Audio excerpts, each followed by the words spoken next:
Start చేయమని okay ఓకేనా? Okay. Welcome friends, welcome to ధ్యాన జగత్ టీవీ యూట్యూబ్ ఛానల్. మరి శరవేగంగా ప్రయాణిస్తున్నటువంటి ఈ అద్భుతమైన కార్యక్రమానికి అందరికీ స్వాగతం పలుకుతూ, మరి బ్రహ్మర్షి పితామహ పత్రిజీ గారి పాదాలకు నమస్కరించుకుంటూ, ఎంతో అద్భుతంగా ఈ యొక్క ప్లాట్ఫామ్ని క్రియేట్ చేసినటువంటి కేశవరాజ్ సార్కి, మరి వారి టీమ్ మెంబర్స్ అందరికీ కృతజ్ఞతలు తెలియజేసుకుంటూ, నిన్నటి ఎపిసోడ్లో మనం ఎంతో చక్కగా తెలుసుకున్నాం కదా శ్రీచక్రం గురించి. దాన్ని ఇంకొద్దిగా ముందుకు తీసుకువెళ్తున్నారు పద్మా మేడం గారు. మరి పద్మా మేడంకి స్వాగతం పలుకుతూ, the mike is yours ma'am. Okay madam. Okay అమ్మా, thank you. Thank you ma'am.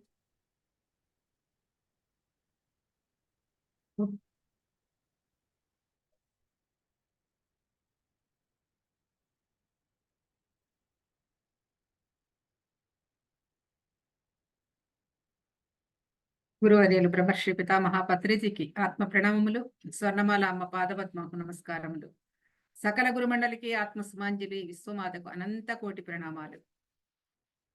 ధ్యాన జగత్ టీవీ ఛానల్కు, అలాగే ధ్యాన జగత్ మాసపత్రిక కృష్ణం కేశవరాజు గారికి, వారి సిబ్బందికి అందరికీ కూడా కృతజ్ఞతలు, ప్రణామాలు ప్రణామాలు ప్రణామాలు. ధ్యాన జగత్ టీవీ ద్వారా వీక్షిస్తున్న ప్రత్యక్ష పరోక్ష సభ్యులందరికీ కూడా ప్రణామాలు. కరుణాం కరుణాతరంగితాక్షిం ధృతపాశాంకుశ పుష్పబాణ చాపం అణిమాదిభిరావృతం మయూకహై అహమిచ్చేవ విభావయే భవానీ. ముగురమ్మల మూలపుటమ్మ చాల పెద్దమ్మ సురారులమ్మ కడుపారడి బుచ్చనయమ్మ తన్నులో నమ్మిన వెల్పుటమ్మల మనంబులయుండెడి మాయమ్మ దుర్గమ్మ కృపాప్తి ఇచ్యుత మహత్వ కవిత్వ పటుత్వ సంపదల్. శ్రీమాత్రే నమః, శ్రీమాత్రే నమః, శ్రీమాత్రే నమః. ఓకే మాస్టర్స్, మరి నిన్నటి ఎపిసోడ్లో మనం శ్రీచక్రం గురించి దాని వివరణ అంతా కూడా మనం తెలుసుకున్నాం. శ్రీచక్రం మన శరీరంలోని ఏ భాగాల్లో ఎక్కడ, ఏ చక్రంలో ఎక్కడ ఉంటుందన్న విషయం అంతా తెలుసుకున్నాం. అలాగే 97వ శ్లోకం వజ్రేశ్వరి వామదేవి వయోవస్థ వివర్జిత అన్న శ్లోకాన్ని కూడా మనం తెలుసుకుని, ఆ యొక్క వజ్రేశ్వరి అంటే విశుద్ధ చక్రం అని, వామదేవి అంటే అనాహత చక్రం అని, వయోవస్థ అంటే మణిపూరక చక్రం అని, సిద్ధేశ్వరి అంటే స్వాధిష్టాన చక్రం అని, సిద్ధ విద్య అంటే మూలాధార చక్రం అని, సిద్ధమాత అంటే ఆజ్ఞా చక్రం అని, యశస్విని అంటే సహస్రార చక్రం అని చెప్పుకున్నాం. కానీ ఇందులో ముఖ్యమైన ఒక విషయం గమనించాలనుకున్నాం కదా. అదేమిటి అంటే, అన్ని శాస్త్రాలు మూలాధారం నుంచి ఊర్ధముఖం ప్రయాణం చేస్తూ ఉంటాయి, మూలాధారం నుంచి సహస్రారానికి.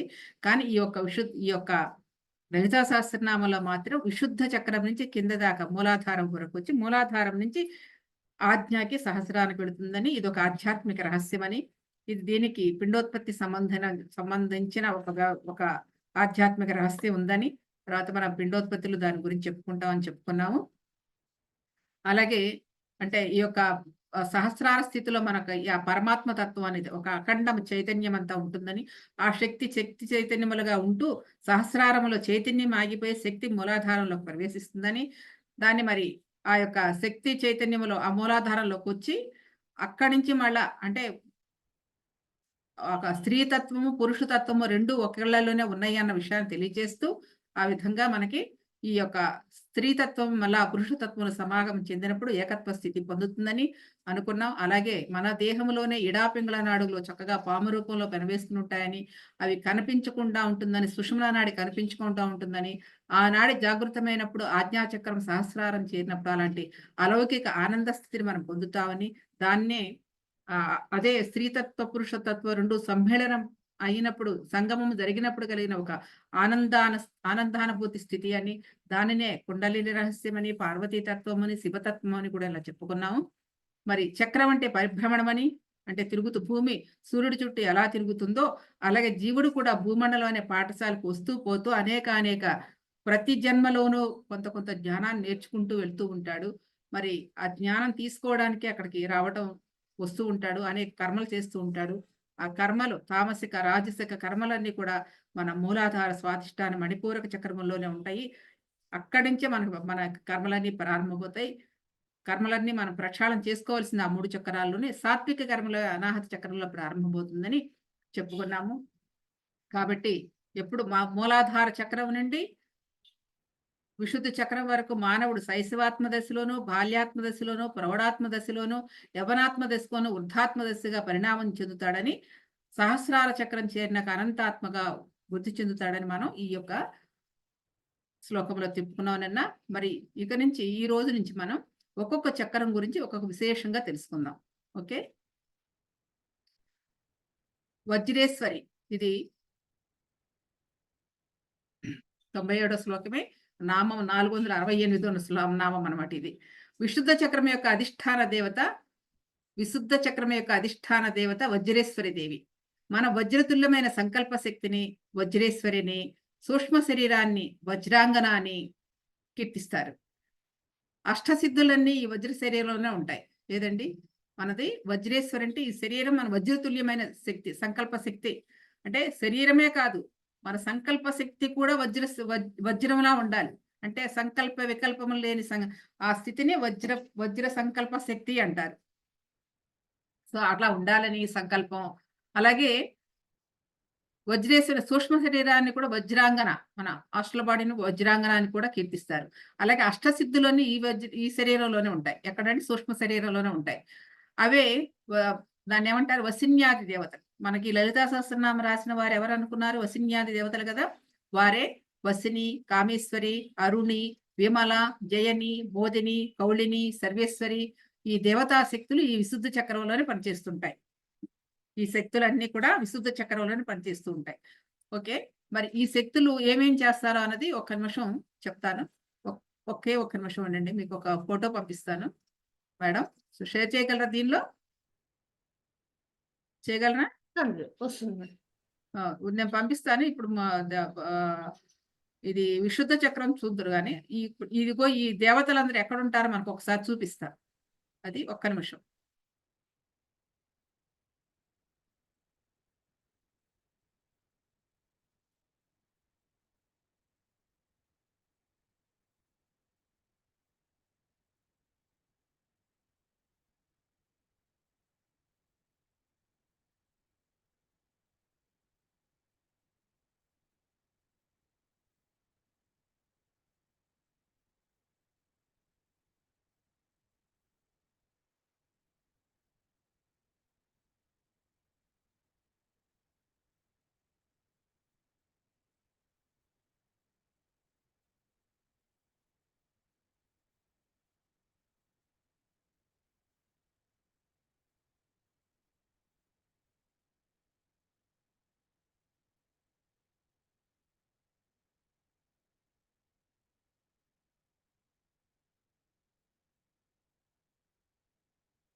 ఒక్క నిమిషం.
చూడ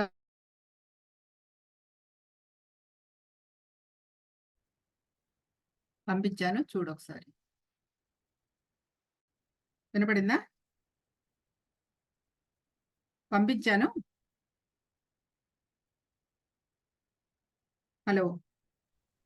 ఆన్ చేస్తున్నాను మేడం. డౌన్లోడ్ అవుతోంది. సరే, ఓకే, వచ్చింది కదా. సరే. వచ్చింది. సో ఇది ఇక్కడ ఎవరు చెప్పారండి? వసిన్యాది దేవతలు అని చెప్పుకున్నాం కదా. వసిన్యాది దేవతలు అంటే ఎవరు? వసిని, కామేశ్వరి, అరుణి, విమలే, జయని. అది పెద్ద చేస్తాం ఒకసారి. మనకి మీది అయిందా? పెద్దది అయిందా? చూడండి మేడం, ఇంకా పెద్దగా చేయమంటారు? మీకు నాకు అయితే చిన్న కనపడుతుంది.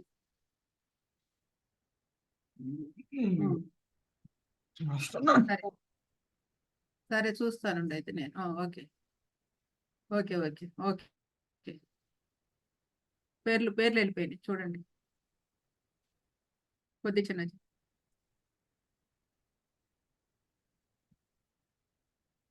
సో ఇది శ్రీచక్రములో ఇప్పుడు చెప్పుకున్నాం కదా, ఈ దేవతలు ఎక్కడుందండి? ఇది శ్రీచక్రం, ఇదిగో ఇది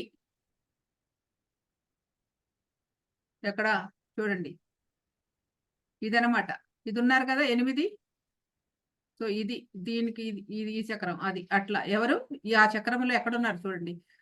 కింద ఎవరు? వసిని, తర్వాత కామేశ్వరి, తర్వాత అంటే ఇక్కడ ఇది ఈ చక్రం, ఇది ఇది దీనికి సంబంధించింది. ఇది ఇక్కడ ఉంటది. దీన్ని బయట తీసుకొచ్చి చూపిస్తున్నా మీకు. అంటే మనకి ఇక్కడ బిందువు దగ్గర, బిందువు ఒక త్రిభుజం దగ్గర, తర్వాత చుట్టూ 8 ఉన్నాయి చూడండి, అది అనమాట. ఆ 8 అంటే ఈ యొక్క వసిన్యాది దేవతలు మన శ్రీచక్రంలో అక్కడ నివసిస్తారు. ఇది ఒకటోది వసిని. ఈవిడేం చేస్తుందో తెలుసా అండి? వాక్కు ఆకర్షణ శక్తి కలిగి ఉంటది. వసిని దేవత వాక్కు ఆకర్షణ శక్తిని కలిగిస్తుందంట. కామేశ్వరి రెండోది. కామేశ్వరి ఏం చేస్తుంది? సరైన కోరికలను అన్నిటినీ తీరుస్తుందట. కామేశ్వరి సరైన కోరికలను తీర్చేది. అరుణే అంటే అరుణకాంతులతో ప్రకాశింపచేసేది మూడవది. అరుణి ఇక్కడ కింద అమ్మాయి కొంచెం అటు ఇటు. అయితే విమలే అంటే కలిగించేది. విమలే అంటే జయిని అంటే జయాన్ని కలిగించేది. అలాగే మోదిని అంటే అంగీకరించే తత్వం కలిగేది. మోదిని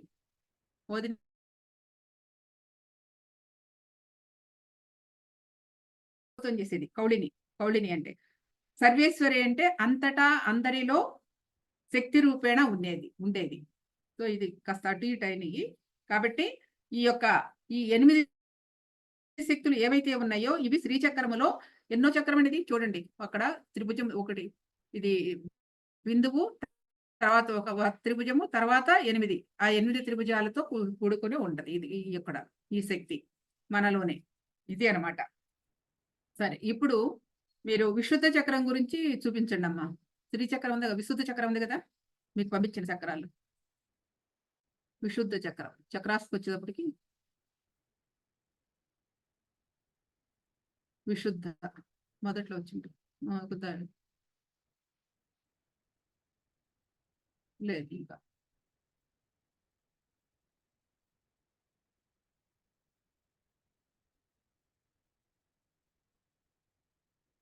చక్రాస్ ఉన్నాయి చూడండి, ఇవన్నీ చక్రాస్.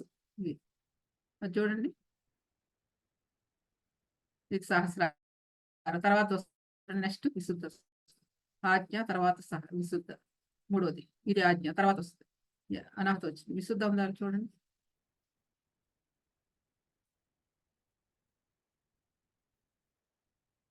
ఇది విశుద్ధ. ఓకే, అది కరెక్ట్ చేయండి. విశుద్ధ, విశుద్ధి దగ్గర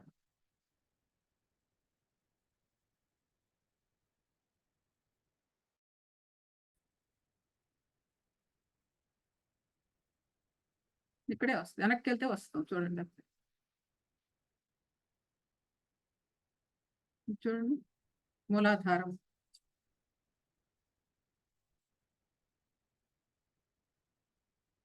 నేను చేస్తే రాదు కదా.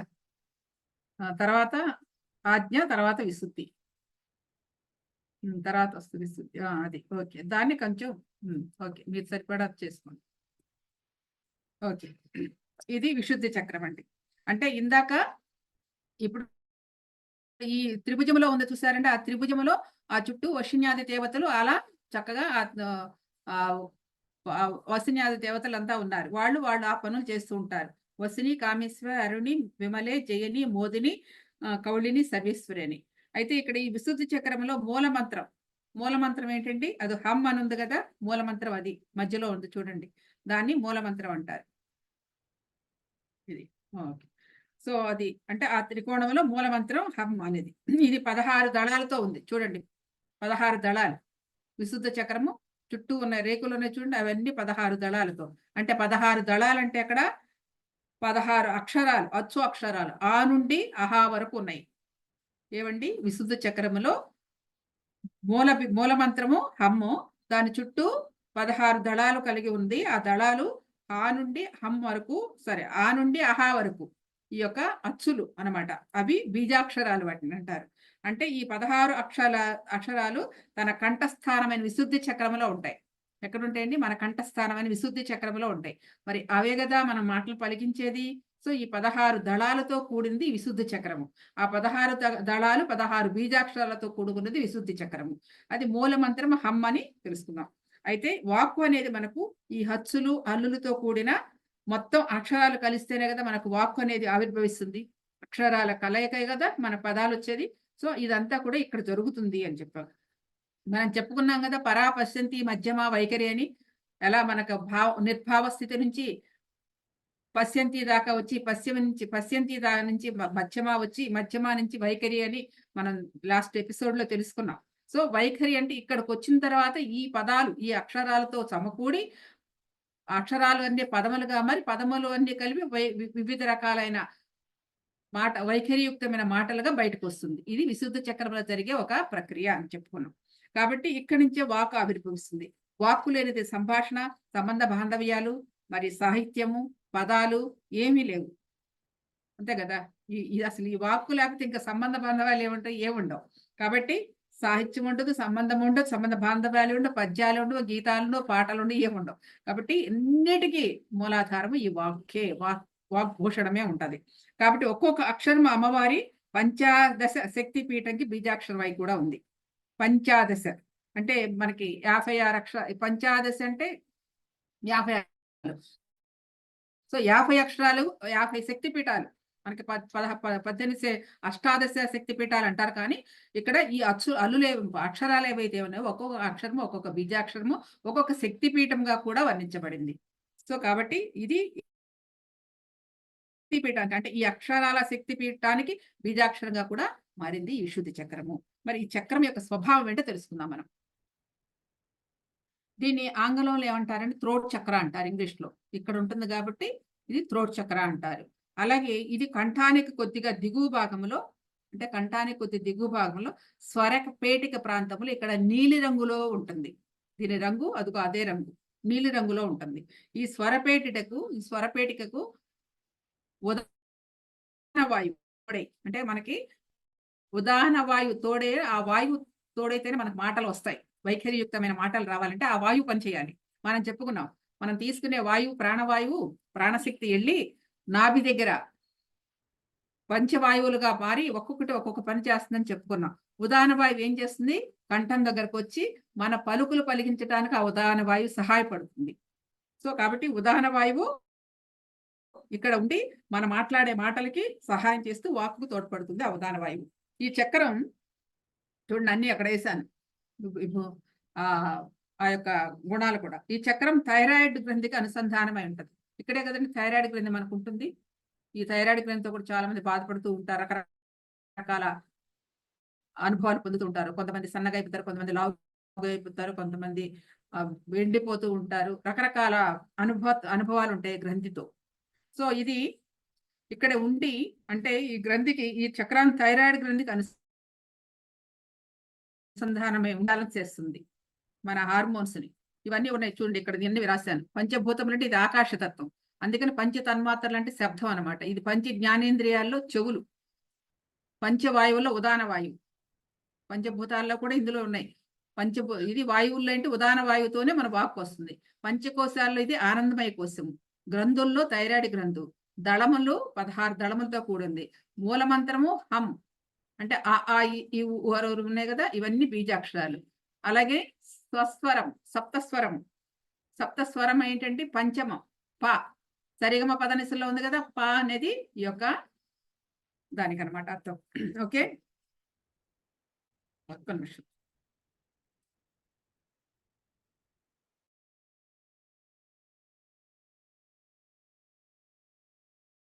మిస్ అయింది. లోకం కూడా ఉంది, జనలోకం.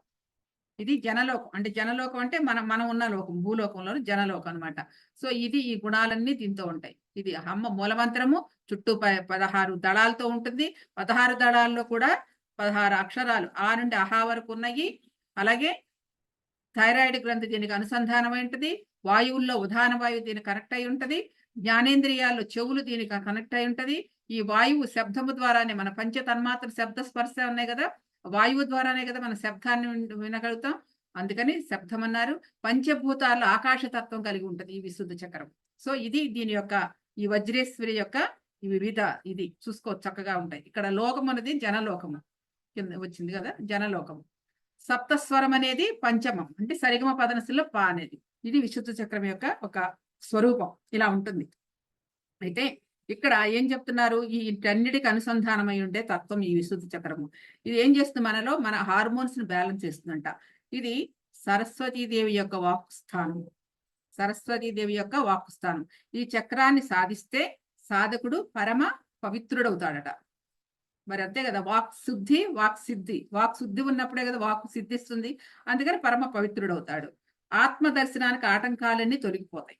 ఇంచుమించు చెప్పాలంటే విశుద్ధ చక్రం దాకా వస్తే ఆటంకాలన్నీ తొలగిపోతాయి. అలా ఎందుకు ఇంతకుముందు చెప్పాను నేను ఒకసారి. ఎందుకంటే మూలాధారం నుంచి విశుద్ధ చక్రం వరకు భూమి ఆకర్షణ శక్తికి లోనై ఉంటాం. భూమి ఆకర్షణ శక్తి లోనై ఉంటాం అంటే ఏం చెప్పుకున్నామండి, మూలాధారము భూతత్వానికి ఆధారమై ఉంది. స్వాదిష్టానమో జలతత్వానికి, అలాగే మణిపూరకం అగ్నితత్వానికి, అనాహత వాయుతత్వానికి, విశుద్ధ ఆకాశతత్వానికి. ఈ 5 తత్వాలు పంచభూతాలతో, పంచభూతములు పంచ తన్మాత్రలో కలిసి ఉండి ఈ భూలోకం పైన, అంటే భూమిపైన ఉన్న విషయ వాసనలతోటి మనం వాటితో సమాగమం చెంది మమేకమై వాటితోనే జీవిస్తూ ఉంటాం. ఎప్పుడైతే నువ్వు సాధన చేస్తూ చేస్తూ చేస్తూ ఉన్నప్పుడు ఆ కింద 3 చక్రాల్లో కూడా మన కర్మబంధాలు తొలుగుతూ, ఏది మూలాధార స్వాదిష్టాన మణిపూరక చక్రంలో ఉన్న కర్మబంధాలను తొలగించుకుంటూ అనాహత చక్రంలో ప్రవేశించి సాత్వికత్వం ప్రవేశించినప్పుడు తర్వాత విశుద్ధ చక్రానికి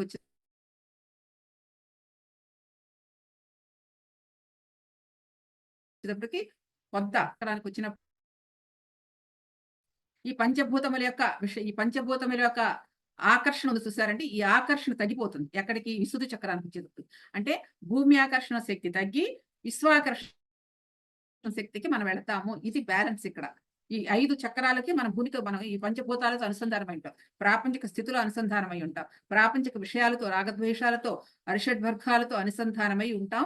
అవన్నీ ఒక్కొక్కటి తగ్గుకుంటూ వచ్చేటప్పటికి, ఇక్కడికి వచ్చేటప్పుడు ఒక ప్రశాంత స్థితి, శుద్ధ సాత్విక స్థితి వచ్చినప్పుడు ఆ భూమి ఆకర్షణ శక్తి మనకి తగ్గి, అంటే ఆ విషయాల మీదకి, ఆ వ్యామోహాల మీదకి, ఆ మన ఏదైతే ఉన్నాయో మనకు కావాలని కోరికలు ఏవైతే ఉన్నాయో వాటన్నిటిపై ఆసక్తి తగ్గి కాస్తంత ఆధ్యాత్మికత వైపుకి కాస్తంత మరి ఆసక్తి కలుగుతుంది. ఇటుపై అనాసక్తి పెరిగి అటు ఆసక్తి కలుగుతుంది. ఎప్పుడైతే ఇక్కడ ఆసక్తి తగ్గుతుందో, ఎప్పుడైతే ఆ విశ్వశక్తితో అనుసంధానమైనప్పుడు అక్కడ ఆసక్తి పెరుగుతుంది, ఇక్కడ అనాసక్తి కలుగుతుంది.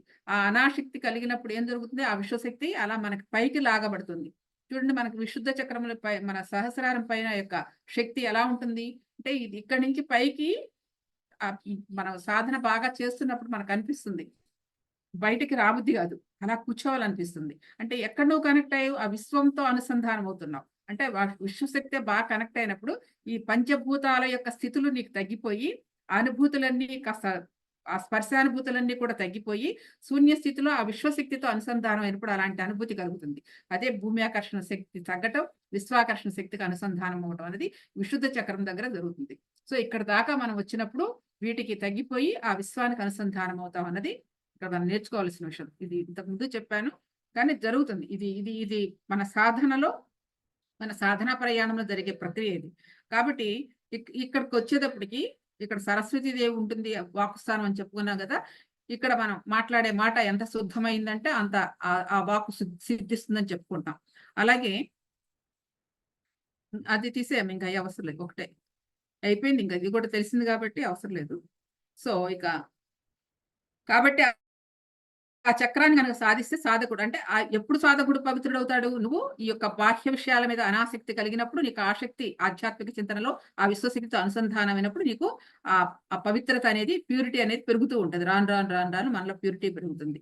అప్పుడు ఆత్మదర్శనానికి కూడా ఆటంకాలన్నీ తొలగిపోతాయి. ఇక తనకు తెలిసింది ఏమైతే ఉందో అందరికి తెలియచేయాలనుకుంటాడు. అదే గదండీ! మనకి ఏదైనా తెలిస్తే చెప్పేదాకా మనం నిద్ర పట్టదు కదా మనకి. మన మాస్టర్లందరికీ. సో, ఆ విధంగా ఎంత తెలుసుకుంటే అంత. మన గురువు కూడా మనకేం చెప్పారు? నీకెంత తెలిస్తే అంత. ఏ తెలిస్తే ఏ, బి తెలిస్తే బి. ఎంతవరకు తెలిస్తే అంతవరకు ఇవ్వమని చెప్తారు గదా సారు. సో, ఆ విధంగా అందరికి తెలియచేయాలనుకుంటాడు. అంటే ఇక్కడ వాక్ ఉంది గదా! ఈ వాక్ 10 మందికి తెలియచెప్పాలని ఒక తపన ఉంటుందనమాట. ఈ విశుద్ధ చక్రం కళలకు ఆరితేరింది. కళలు 64 కళలున్నాయి గదండీ! 64 కళలు మనకి వాక్కే గదా దానికి అనుసంధానం. సో, దానికి ఆ కళలకు ఆరితేరింది. అలాగే చక్కని సృజనాత్మక శక్తి అంటే క్రియేటివిటీ పవర్ ఎక్కువుంటుంది. దేనికి? ఈ విశుద్ధ చక్రానికి. అలాగే ఈ విశుద్ధి బాగా శుద్ధి అయినప్పుడు, బాగా బాగా పరిపూర్ణంగా శుద్ధి అయినప్పుడు వారి యొక్క ద్వంద్వాల ద్వారా పుట్టేటువంటి అంటే ద్వంద్వాలు ఏమన్నా పుస్తంత మిగిలినా అవన్నీ కూడా అంతర్ఘర్షణలు, భావోద్వేగాలన్నీ కూడా శుద్ధి చేయబడతాయి.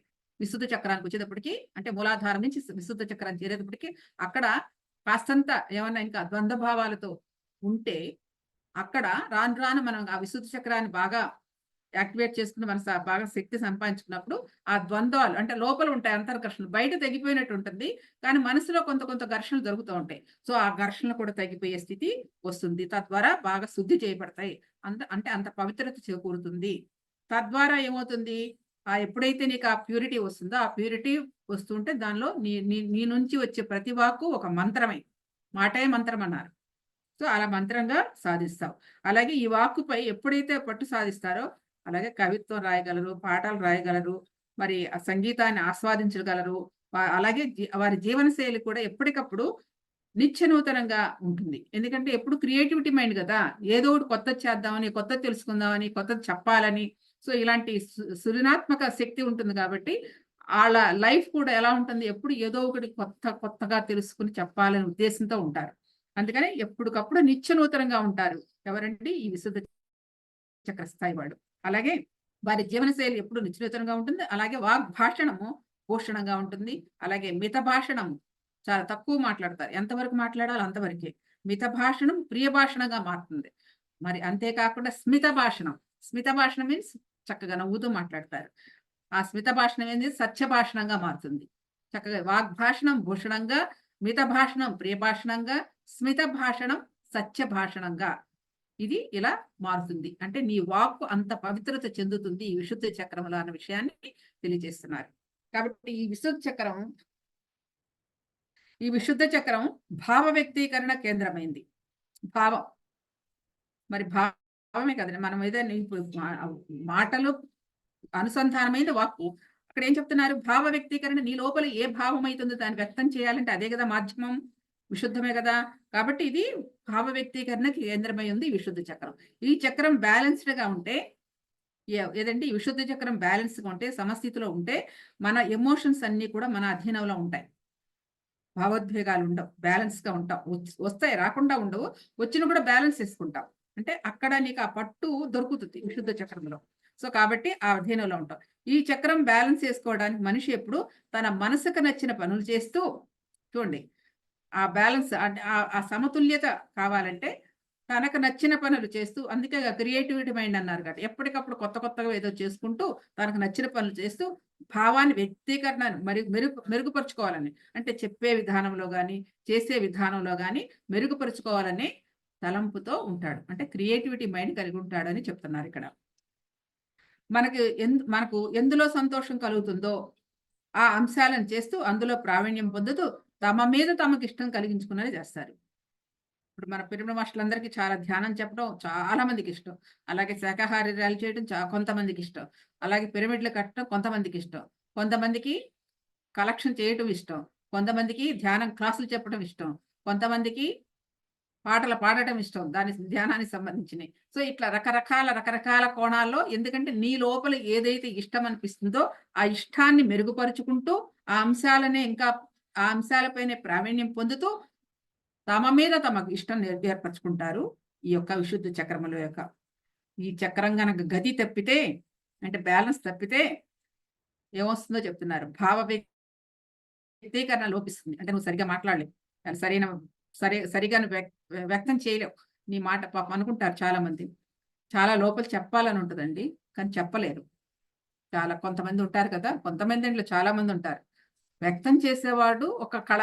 అంటే ఆ విశుద్ధ చక్రం మీద పట్టు సాధించిన వాడు చక్కగా చెప్పగలగటం ఒక కళ. చెప్పలేని వాడు కూడా పాపం లోపల ఉంటుంది. కానీ వ్యక్తం చేయలేడు. అంటే దాని మీద ఇంకా పట్టు రాకపోవటమో, లేకపోతే తన స్వభావమో అలా ఉంటుందన్నమాట. అంటే దానివల్ల ఏమవుతుందంటే ఈ చక్రం బ్యాలెన్స్ లేకపోతే వ్యక్తీకరణ సరిగ్గా చేయలేడు. వీరిలో గందరగోళం కూడా ఏర్పడుతుంది. చెప్పారుగా ఇందాక ద్వంద్వాలుంటాయని. ఆ ద్వంద్వాలతో కొంచెం ఘర్షణలతో ఉంటాడు. వారి ఆలోచనలు, కార్యసాధనలు అన్నిటిలో వైఫల్యం కలుగుతూ ఉంటది. అంటే ఏదో పాపం చేయాలని ప్రయత్నం చేస్తా ఉంటారు. కానీ సక్సెస్ కావు. ఎందుకంటే దాని మీద ఇంకా పరిపూర్ణత సాధన పట్టు రాలా. అందుకని ఆ వైఫల్యం కలుగుతుంది. అలాగే ఆలోచన విధానం కూడా గతి తప్పుతుంది. అంటే సరైన ఆలోచన దృక్పథం కూడా ఉండదు. దానికి తగ్గట్టే వారు చేసే పనులు కూడా అర్థం పర్థం లేకుండా ఉంటాయి.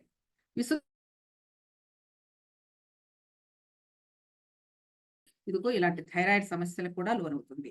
అలాగే ఎక్కువగా ఒక్కొక్కసారి బాగా యాక్టివ్‌గా ఉంటారు. ఒక్కొక్కసారి బాగా డల్‌గా ఉంటారు. అంటే చురుగ్గాను ఉంటారు. అలా ఒక్కోసారి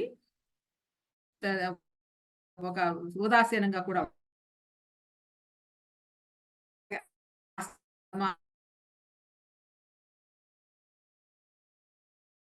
ఇలాంటివి కూడా భావ వ్యక్తీకరణ చేయలేరు. ఒక రకమైన గందరగోళానికి లోనవుతూ ఉంటారు. ఆలోచనలన్నీ కూడా ఉంటాయి కానీ కార్యసాధనలో పెడుతూ ఉంటారు కానీ వైఫల్యాన్ని పొందుతూ ఉంటారు.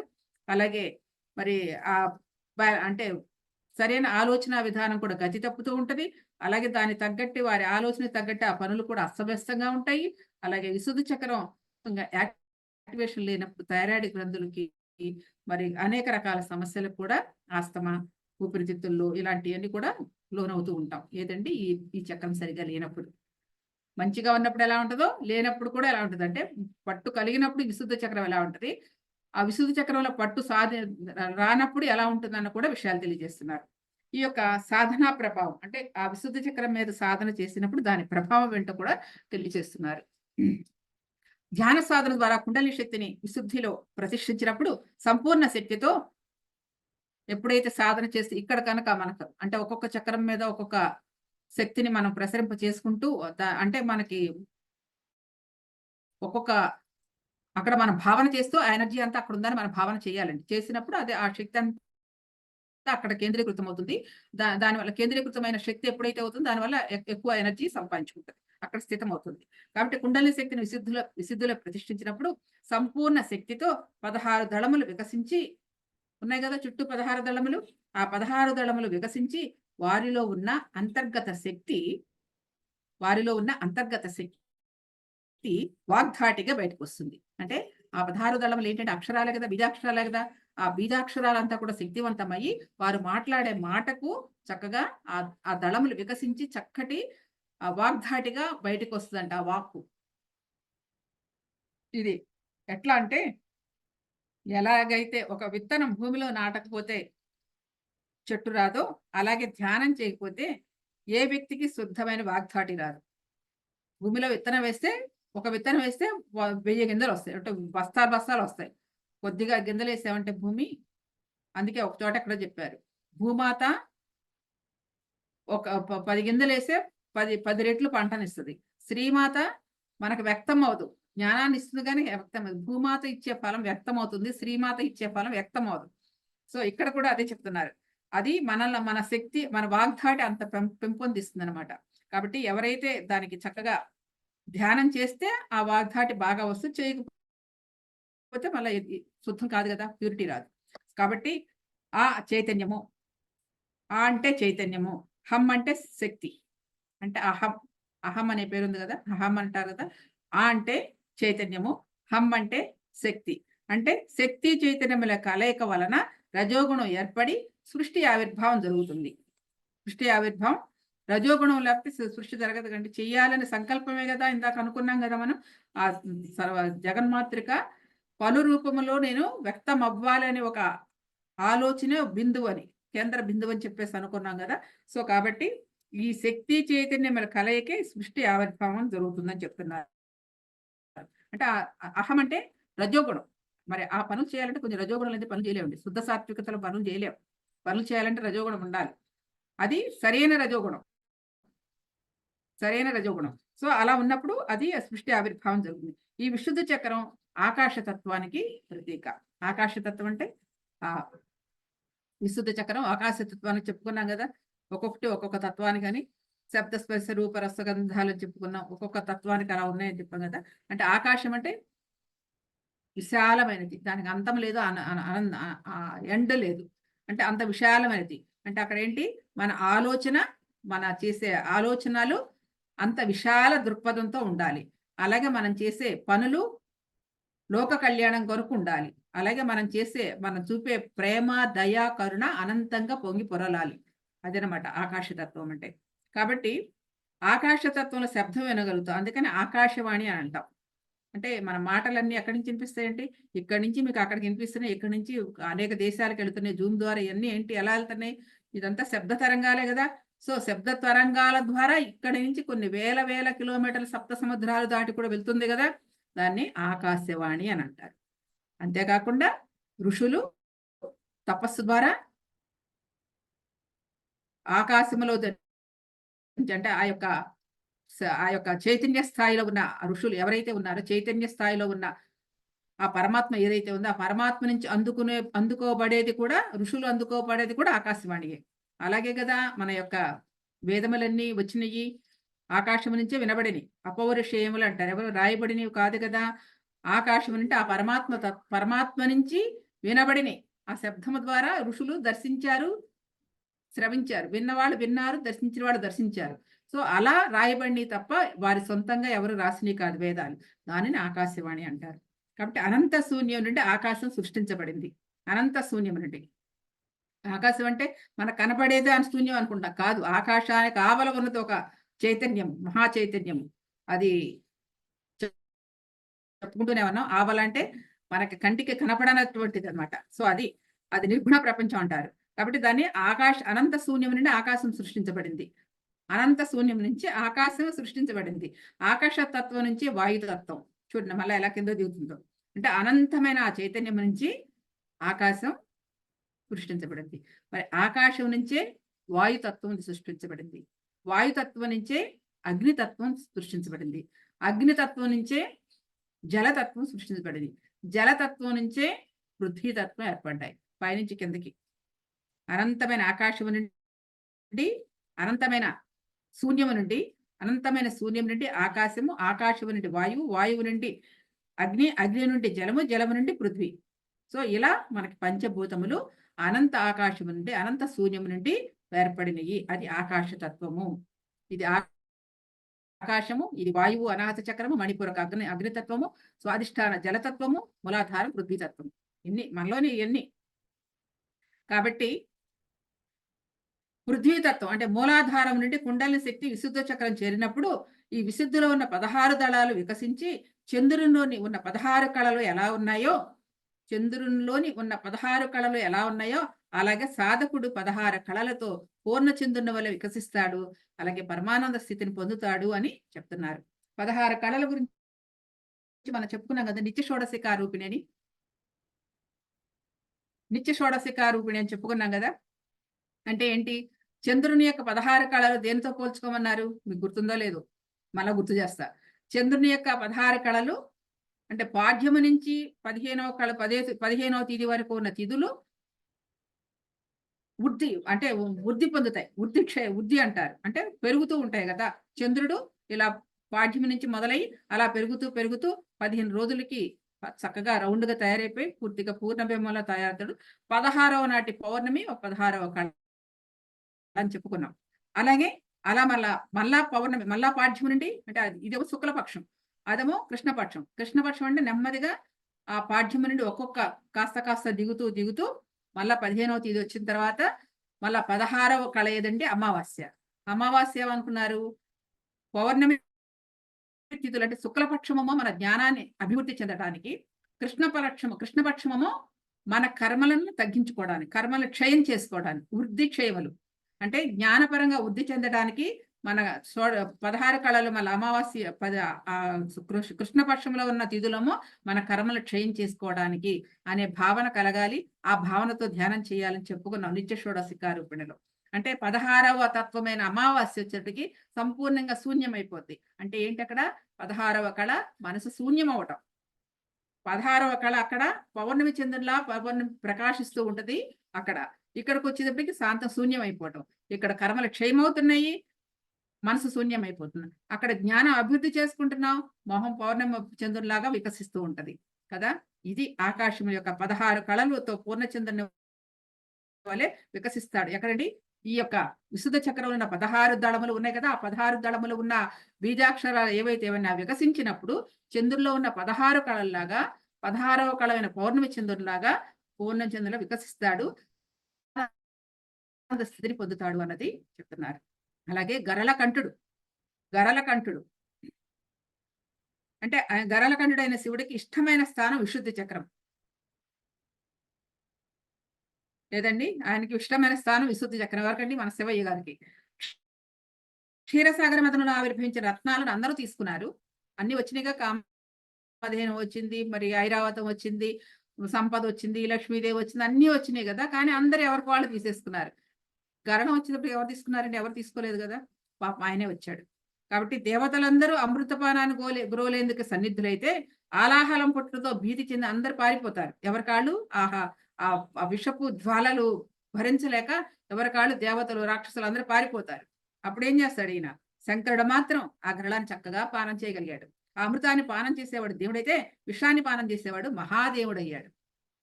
ఏమండి? అమృతాన్ని పానం చేసేవాడు దేవుడు అయ్యాడు, అంటే దేవతలు అయ్యారు. మరి ఈ యొక్క విషాన్ని పానం చేసేవాడు మహాదేవుడు అయ్యాడు కదా. మహాదేవుడే కదా. సో కాబట్టి అలానే శంకరునిలా విషరూపాలైన అంటే విషరూపాలైన దోషాలు ఉన్నాయి కదా మనలో. ఆ విషరూపాలైన దోషాలు తనలో ప్రవేశించనివ్వకుండా విశుద్ధిలోనే శుద్ధి చేయగలిగిన వాడే గరళకంఠుడు. అది అంట. అంటే మన లోపల ఏ నెగిటివ్ థాట్స్, నెగిటివ్ ఆలోచనలు, నెగిటివ్ మాటలు ఏవైతే ఉన్నాయో అవి మనకి ఇంకా లోపలికి ప్రవేశించనివ్వకుండానే అక్కడే శుద్ధి చేసే, విశుద్ధిలోనే శుద్ధి జరుగుతుంటే చేయగలిగేవాడే గరళకంఠుడు. అది దీని యొక్క అర్థం. అంటే అందరూ గరళకంఠుడు అంటే శివుడికి ఇష్టమైన స్థానం అది అన్నారు. అందరూ అన్ని తీసుకున్నారు కానీ ఎవరు ఈ విషయాన్ని మాత్రం తీసుకోలేరు. అందరూ అమృతాన్ని పానం చేయడానికి అన్ని తీసుకునగలిగారు. ఒక శివుడు మాత్రమే గరళకంఠుడై వచ్చి ఆ విషయాన్ని తను చక్కగా దాచుకున్నాడు తన కంఠంలో. అంటే ఇక్కడ ఏంటి? మహాదేవుడు అయ్యాడు. దేవతలు అమృతాన్ని త్రాగితే మహాదేవుడు విషాన్ని తాగాడు, అందుకని మహాదేవుడు అయ్యాడు. కాబట్టి మనం కూడా మనలో ఉన్న నెగిటివ్ థాట్స్ కానీ, నెగిటివ్ మాటలు కానీ ఎక్కడక్కడ రానివ్వకుండా అక్కడక్కడ మనం సమాప్తి చేయాలి, సమాధి చేయాలి అని చెప్పుకుంటాం అనమాట. ఈ యొక్క విశుద్ధ చక్రంలో ఉన్న ఈ యొక్క జ్ఞానం. విశుద్ధ చక్రం అంటే వజ్రేశ్వరి దేవి ఈవిడికి ఎవరంటే ఈ విశుద్ధ చక్రానికి వజ్రేశ్వరి దేవి అధిష్టాన దేవత. అలాగే వజ్రేశ్వరి అంటే వజ్రమైన సంకల్ప శక్తితో ఉండాలి. అలాగే సూక్ష్మ శరీరాన్ని కూడా వజ్రాంగన అంటారు. అలాగే అష్టసిద్ధులు, అన్ని అష్టసిద్ధులు అణిమ, గరిమ, మహిమ, లఘుమ ఇవన్నీ ఉన్నాయి కదా. ఈ అష్టసిద్ధులన్నీ కూడా మనలోనే ఉన్నాయి. ఎవరండి వాళ్ళు? వసిన్యాది దేవతల, వసిని, కామేశ్వరి, అరుణే, విమలే, జయిని మొదని ఉన్నారు కదా. వీళ్ళందరూ కూడా అష్టసిద్ధులు సంబంధించిన దేవతలు వీళ్ళందరూ. సో అందుకని వీళ్ళు ఏం చేస్తున్నారు? ఒకళ్ళు ఆకర్షణ శక్తి కలిగిస్తున్నారు, వాకు ఆకర్షణ శక్తి. రెండో వాళ్ళేమో కామేశ్వరి అంటే సరైన కోరికలు తీరుస్తున్నారు. అరుణ అంటే మనలో ప్రకాశింపజేస్తున్నారు. విమల అంటే మనలో మాలిన్యాలు లేకుండా చేస్తున్నారు. అలాగే జయం అంటే జయాన్ని కలిగిస్తున్నారు. మోదిని అంటే అంగీకరించే తత్వం, యాక్సెప్టెన్సీ కలిగిస్తున్నారు. కౌళిని అంటే కుండల శక్తి జాగృతం చేస్తున్నారు. అలాగే సర్వేశ్వరి అంటే అంతటా అందరిలో శక్తి రూపేణ ఉన్నదే ఈ వసిన్యాది దేవతలు మనలో విశుద్ధ చక్రములో ఉండి చక్కగా ఇన్ని పనులు చేయిస్తూ మన యొక్క విశుద్ధ చక్రాన్ని అంత శక్తివంతం చేస్తున్నారు ఈ దేవతలందరూ కలిసి. అలా చేస్తూ చక్కగా 16 రేకులు, 16 దళాలతో ఉన్న ఆ శక్తిని మనం ఎప్పుడైతే మనం జాగృతం చేసుకున్నామో మంచి మొత్తానికి ఆ 16 కళలతో చక్కగా పూర్ణచంద్రుడిలా వెలుగుతాడు అని ఈ విశుద్ధ చక్రం యొక్క స్థితి, విశుద్ధ చక్రం యొక్క భావము. ఇదండి విశుద్ధ చక్రం. ఓకే. అది మన మన మన శరీరంలోనే ఇన్ని రకాలుగా చక్కగా ఉండి చక్కగా తయారు చేస్తుంది. మరి రెండవది వామాదేవి. విశుద్ధ చక్రం తర్వాత కిందకి దిగితే ఉందండి అనాహత చక్రం. సమయం సరిపోద్దా?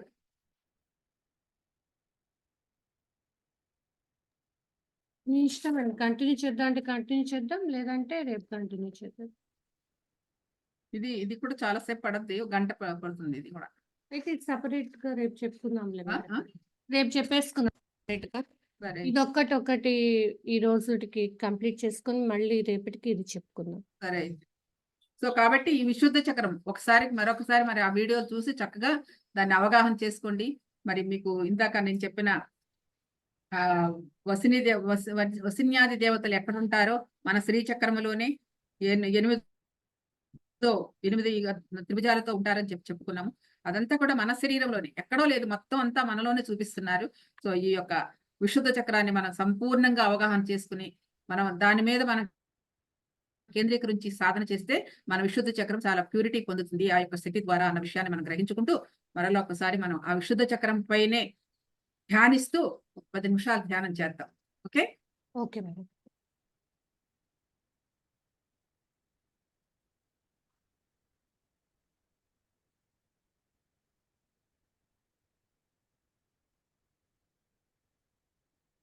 హాయిగా కూర్చుందాం. కళ్ళు క్రాస్ చేసుకుందాం. వేళ్ళలో పెట్టుకుందాం. శాంతంగా కళ్ళు మూసుకొని, మన యొక్క ఉచ్ఛ్వాస నిశ్వాసాలపై ధ్యాస ఉంచుదాం. అంటే శ్వాస మీద ధ్యాస, శ్వాసానుసంధానం జరుగుతూ, మనం ఇప్పుడు దాకా ఉన్న విశుద్ధ చక్రంలోని చక్కటి అనేక రకాల విశేషాలను విన్నాం. వాటిని ఒక్కసారి స్మరించుకుంటూ, ఆ శక్తినంతా తీసుకొచ్చి మన విశుద్ధ చక్రంపై భావన చేస్తూ, ఆ కుండలిని శక్తి అంతా కూడా అక్కడ యాక్టివేట్ అవ్వాలని భావన చేస్తూ మనం ధ్యానం చేద్దాం. మీకు ఎవరికి ఎలాంటి అనుభూతి కలుగుతుందో చక్కగా మీరు దానిపై కేంద్రీకరించి ధ్యానం చేయండి. మీకే తెలుస్తుంది దాని యొక్క అనుభూతి ఏంటన్నది. ఒక్కొక్కరికి ఒక్కొక్క రకం. ఇలా ఎన్నో సార్లు మనం ఇలా ప్రాక్టికల్ గానే చేయించేదాన్ని. మరి అందరికీ ఒక్కొక్కళ్ళు ఒక్కొక్క అనుభూతులు, అనుభవాలు పొందారు వారి వారి సంస్కారాలను బట్టి. సో, ఈ విధంగా మనం కూడా ప్రయత్నం చేద్దాం.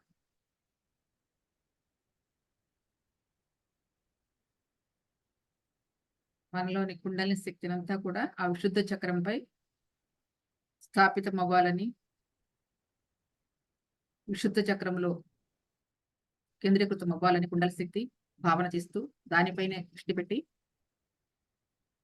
అదే భావన చేస్తూ మనం సాధన చేద్దాం.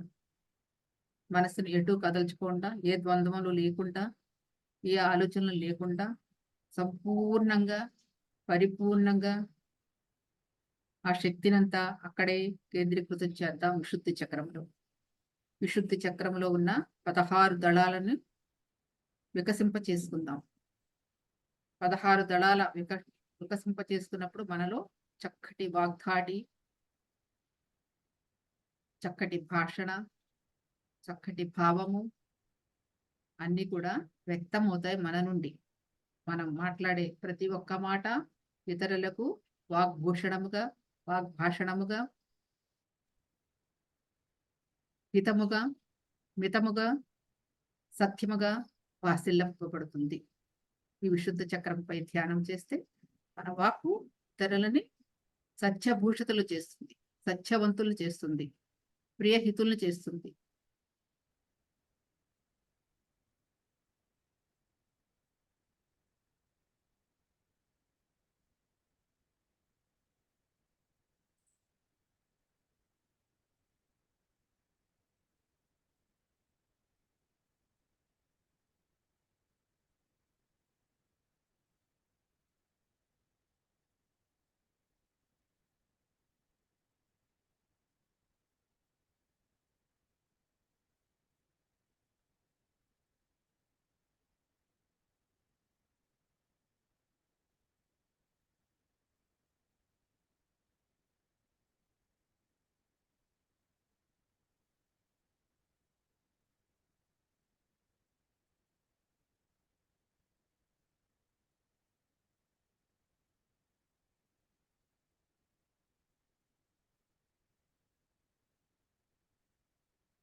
ఓకే. Thank you masters. మళ్ళా థ్యాంక్ రేపు యూ. ఎపిసోడ్‌లో మనం మరొక చక్రం గురించి విశ్లేషించుకుందాం. అంతవరకు సెలవు. Thank you. చూడండి ఫ్రెండ్స్, ఎంతో చక్కగా మనకి ఈ ధ్యాన మార్గంలో ఉండటం ద్వారా ప్రతిరోజు చాలామంది థైరాయిడ్ అనారోగ్య సమస్య ఉంది అని ఇప్పుడు చాలా మందిలో వింటున్నాము. ఎవరైతే అనారోగ్య సమస్య ఉన్నవాళ్ళు ఈ ఇప్పుడు మేడం చెప్పినటువంటి ఈ థోట్ చక్రం మీద మనం ఫోకస్ చేసి ధ్యానం చేశామంటే ఆ అనారోగ్య స్థితి నుంచి బయటపడి ఎటువంటి టాబ్లెట్ వాడకుండా పూర్తిగా నయమైన వాళ్ళు కొన్ని వేల మంది ఉన్నారు. కాబట్టి ఈ అద్భుతమైనటువంటి ఒక విలువైనటువంటి ఈ ఎపిసోడ్‌ని మనము 7 వారాల నగలంటాం కదా! మరి మన శరీరంలో ఉన్నటువంటి మన ఆరోగ్యం మన చేతుల్లోనే ఉంది. ఈ అమూల్యమైన ఆభరణాన్ని ఎవరికైతే అవసరమో వాళ్ళకు షేర్ చేద్దాము. మరి మనకి మనం కూడా చక్కగా దాని మీద ఫోకస్ చేసినప్పుడు మనకు తెలియకుండా ఏ జన్మలో ఎక్కడ ఏదైనా ఉండొచ్చు కొద్దిగా. అది క్లియర్ అయిపోతుంది. సో, ఆహ్, ఇంత విలువైనటువంటి విషయాలన్నీ మనకు తెలుసుకున్నాము. Thank you so much madam. Thank you. దీన్ని ప్రతి ఒక్కరు షేర్ చేయండి. మరి ముఖ్యంగా ధ్యాన జగత్ టీవీని సబ్స్క్రైబ్ చేసుకోండి. మాసపత్రికను తెప్పించుకోండి. 1 తారీఖు వచ్చేస్తుంది కాబట్టి ఈ మాసపత్రిక ఎవరన్నా కావాలి అంటే కూడా మాసపత్రికను తెప్పించుకోండి. అందరికీ మీ ఫ్రెండ్స్ వాళ్ళందరికీ కూడా దాన్ని మంత్లీ వచ్చేలాగా చెప్పండి. మరి ముఖ్యంగా తీసుకున్న తర్వాత కూడా మనం ఏం చేయాలంటే, చదివేసి ఎక్కడ గూట్లో పెట్టకుండా హాల్‌లో మధ్యలో పెట్టినామంటే టేబుల్ మీద ఇంటికి ఎవరొచ్చినా కూడా తిప్పుతారు. ఆ ఆధ్యాత్మిక జిజ్ఞాస ఉన్నవాళ్ళు వాళ్ళు తెప్పించుకుంటారనమాట. మరి thank you ma'am. Thank you. Okay రేపు తల్లి. ఇదే సమయంలో ఇక్కడే 3 గంటలకి కలుసుకుందాం friends. Okay. Thank you to thank you everyone. Very much.